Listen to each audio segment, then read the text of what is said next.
You can incubate a lot of either negative things or positive things in sleep. This is getting too easy. Just sleeping sadhana.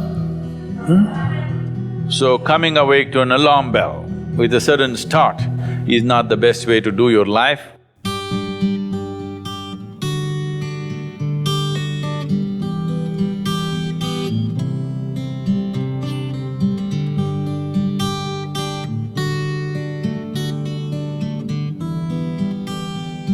How many of you find that one day morning when you get up without any reason, you're just feeling ugly for no reason? If it is happening even at least 2-3 times a year, if it is, then you must do certain things before you go to bed. It's very, very important. Because unconsciously, you need to understand this, you can incubate a lot of either negative things or positive things in sleep. Either pleasantness or unpleasantness, you can incubate very effectively, uninterrupted in sleep. You can also incubate it in the day, but there are so many interruptions, it doesn't happen very efficiently.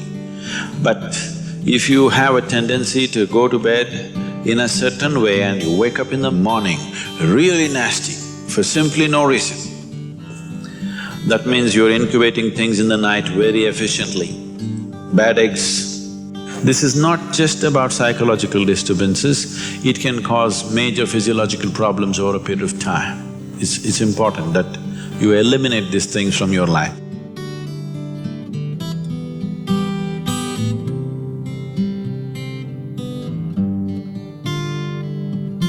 So, before you go to bed in the night, there are certain things that you need to take care of. It's best if you're eating meat and other kinds of meals, you eat at least 3 to 4 hours before you go to bed. The digestion is over. Before going to bed, drink a certain amount of water and go to bed. You will see it gets taken care of just like this. One simple thing can be just a shower. Always to shower before go to bed, it'll make a lot of difference. In this weather, maybe cold showers are difficult, so you go for lukewarm showers, don't go for hot showers in the night. Go for lukewarm showers, it makes you alert. So you will think, oh, I cannot sleep. It doesn't matter, you will sleep 15-20 minutes or half an hour later, but you will sleep better because it will take away certain things. When you shower, it is not just the dirt on the skin that you're taking away. Have you noticed if you're very tense and anxious, whatever, just a shower, you came out, it feels like almost the burden has been taken away from you? Have you not noticed this? So it's not just about washing the skin, a whole lot of things happen when water flows over your body. This shower is a very rudimentary buddhi shuddhi because over 70% of your body is actually water. If you run water over it, a certain purification happens, which is beyond cleaning the skin. One more thing if you want to do, you just light an organic oil lamp, a cotton wick, some oil, anything. What do you use here? Normal cooking oil. Linseed oil, rice bran oil or sesame oil, what do you have? Olive oil, fine.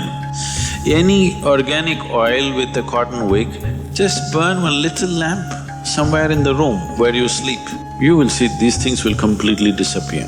If you can bring in a chant or there are nightly practices, yogic practices, before you go to bed, sit on your bed and do this practice. If you want to do Isha Kriya, it's available on the net.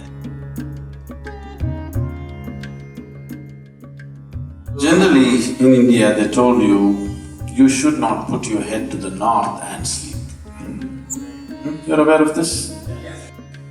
If you put your head to the north and sleep during the night when you're in horizontal positions, then slowly the blood will get pulled towards your brain.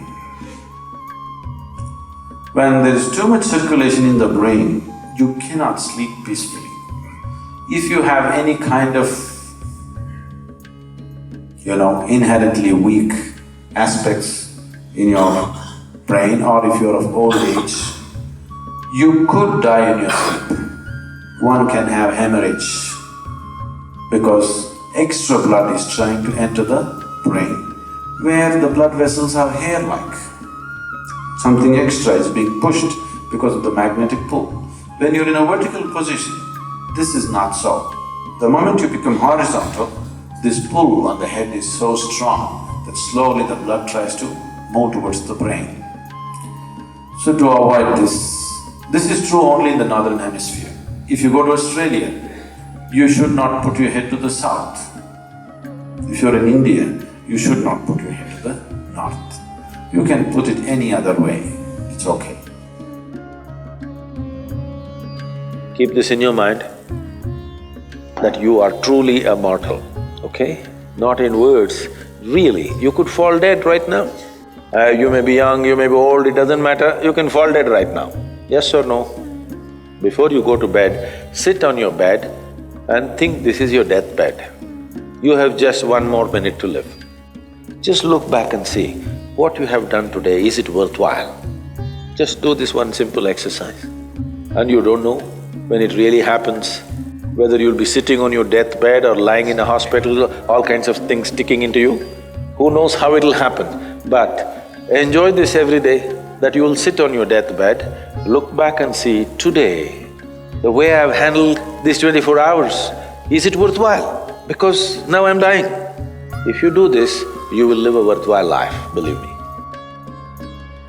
So every day in the night, all of you should do this before you go to bed.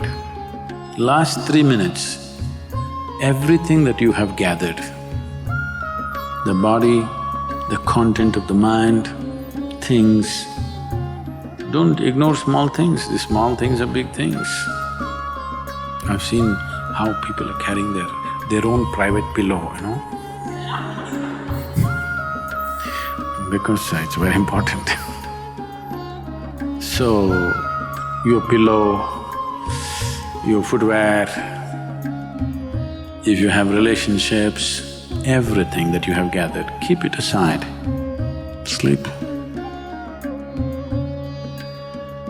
If you sleep in that condition, you will wake up with much more light, with much more energy, with much more possibilities than you have imagined possible. Just sleep as life, not as a man, not as a woman, not as this and that. Keep everything down, simply. See, this is getting too easy. Just sleeping sadhana. At least this you must do.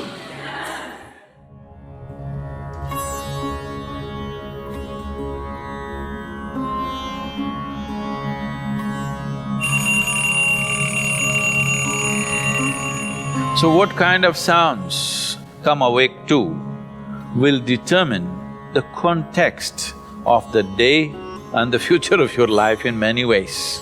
So coming awake to an alarm bell with a sudden start is not the best way to do your life. It is best that if you need a certain amount of sleep, if your body right now, because of the kind of food that you consume and the kind of thoughts and emotions that you process within yourself, accordingly you may… and the level of vibrance that you have managed within your body will determine how much sleep you need. Let us say you need let's say you need 8 or 12 hours of sleep. I was saying the wrong number Whatever amount of sleep you need, you know how much you need.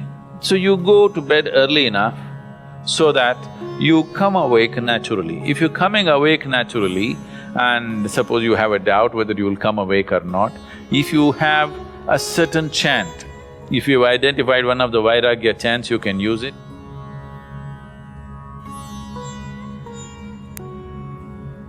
Physiologically, one important aspect of you is your heart, the pumping station for your blood circulation, which pumps life across the body. If this one thing doesn't happen, nothing happens. This starts from left side. So we told you, in India they have told you, when you wake up, you must roll to your right side and get up. Have they? Left side, if you roll and get up, bad things will happen to you. Did they tell you? Bad things are not about that. When you're in a certain state of relaxation, when the body is in a relaxation, the metabolic activity is low. When you get up, there is a certain surge of activity. That's why they told you in India, see, all these things are built into your life which you're throwing away. The whole science of living has been built into your life. They told you in the morning before you wake up, you must rub your hands together and see like this, huh? Not see like this, you must place it upon your eyes. You do this, you will see God. It's not about seeing God. If you rub these two things together, all the nerve endings, there's a heavy concentration of nerve endings in your hands. If you do this, the system comes awake immediately. You're feeling asleep, you're feeling sleepy, just do this and see. Everything comes awake.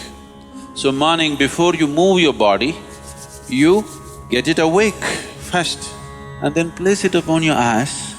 Instantly a whole range of nerves connected with your eyes and the other aspect of your senses come awake. Before you move your body and your brain should be active. You shouldn't get up dumb, that's the idea. Understand? So you do that and then roll over to your right and get up. Today, if all of us go to bed, by tomorrow morning, nearly 250,000 people won't wake up. Natural death in the world. Suppose you wake up tomorrow, you guaranteed? Have you come with a guarantee card? No guarantee card. So suppose you wake up, let's say.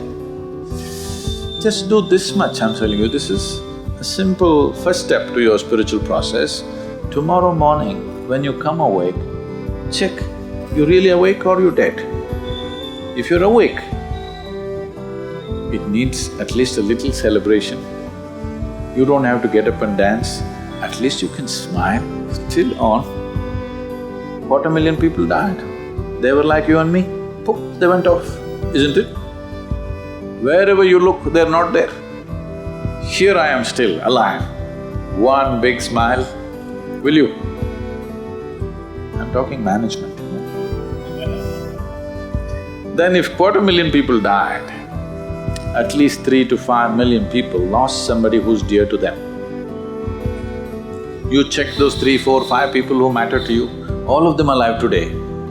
One more big smile, hello? Will you or not?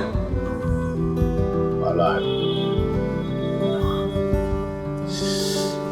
If suppose right now, we put a gun to your head, will you think it's a relief? No. You'll be terrorized, isn't it? So that's how precious it is to be alive, isn't it so? That's how precious it is for you to be alive. So tomorrow morning, 250,000 people died overnight, but you're still alive. Does it not at least deserve a big smile, I'm asking you?